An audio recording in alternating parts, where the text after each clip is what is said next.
Assalamualaikum warahmatullahi wabarakatuh.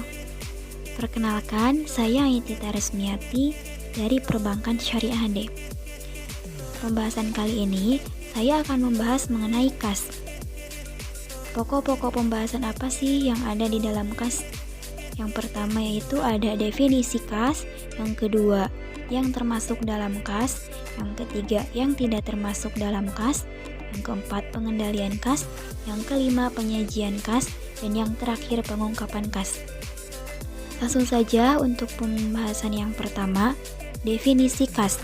Menurut Arif Sugiono, Yanuar, dan Cynthia yang mendefinisikan kas, kas merupakan alat pembayaran yang siap dan bebas digunakan untuk kegiatan perusahaan. Penilaian kas dan setara dengan kas adalah sebesar nilai nominal. Kasa di perusahaan dapat berupa kas yang ada pada perusahaan itu sendiri, atau cash on hand, atau kas yang ada di bank, cash in bank. Menurut Ikatan Akuntansi Indonesia, kas terdiri dari saldo kas atau cash on hand dan rekening giro. Setara kas atau cash equivalent adalah investasi yang sifatnya sangat liquid, berjangka pendek, dan yang dengan cepat dapat dijadikan kas dalam jumlah tertentu tanpa menghadapi resiko perubahan yang signifikan. Dari definisi berikut, dapat kita simpulkan bahwa kas adalah aktiva lancar yang paling liquid, merupakan alat pembayaran yang diterima umum, yang tersedia untuk pembayaran kewajiban jangka pendek yang tidak dibatasi penggunaannya, baik yang berada di tangan atau cash on hand maupun berada di bank. Selain kas, ada juga setara kas atau cash equivalent yang sangat mirip dengan kas, namun tidak dapat dijadikan sebagai alat pembayaran karena tidak dalam bentuk yang diterima umum seperti hal uang tunai. Pembahasan berikutnya yaitu yang termasuk dalam kas. Apa aja sih yang termasuk dalam kas?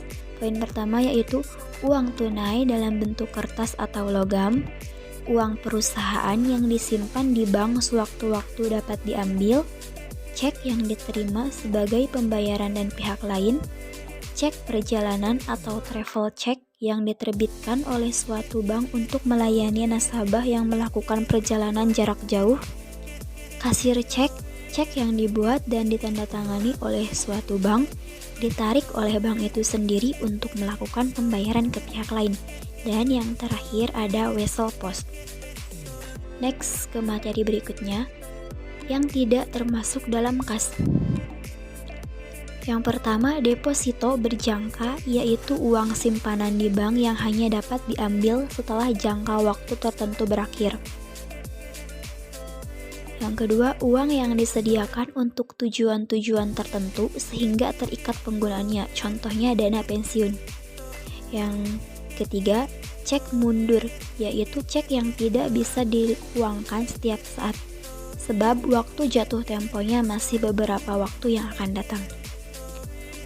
Selanjutnya, perangko, yaitu yang tidak dapat diterima sebagai setoran oleh bank. Materi berikutnya, pengendalian kas.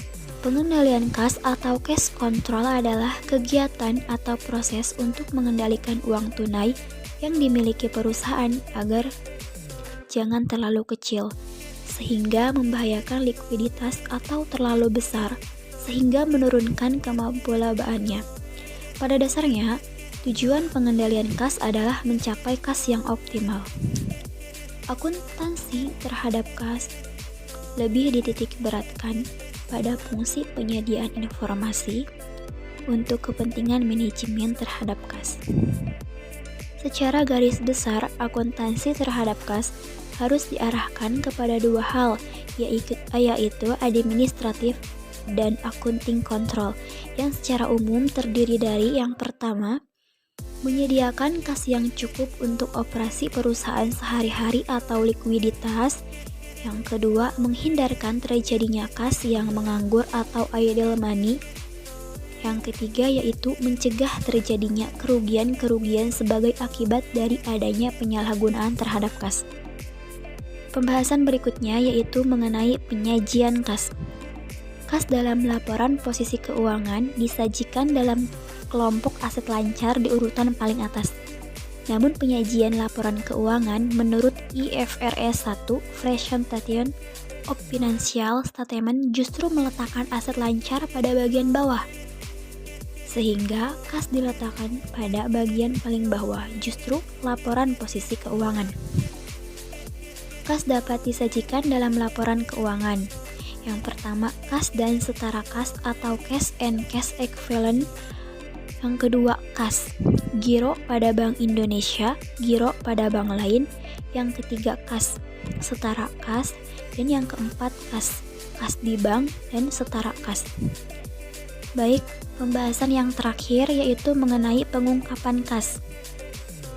Pengungkapan kas dalam laporan keuangan meliputi pengungkapan kebijakan akuntansi dan informasi rincian kas yang dimiliki perusahaan.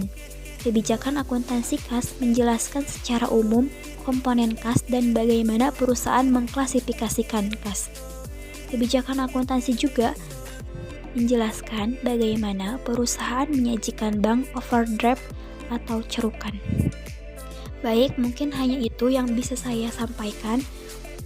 Wassalamualaikum warahmatullahi wabarakatuh.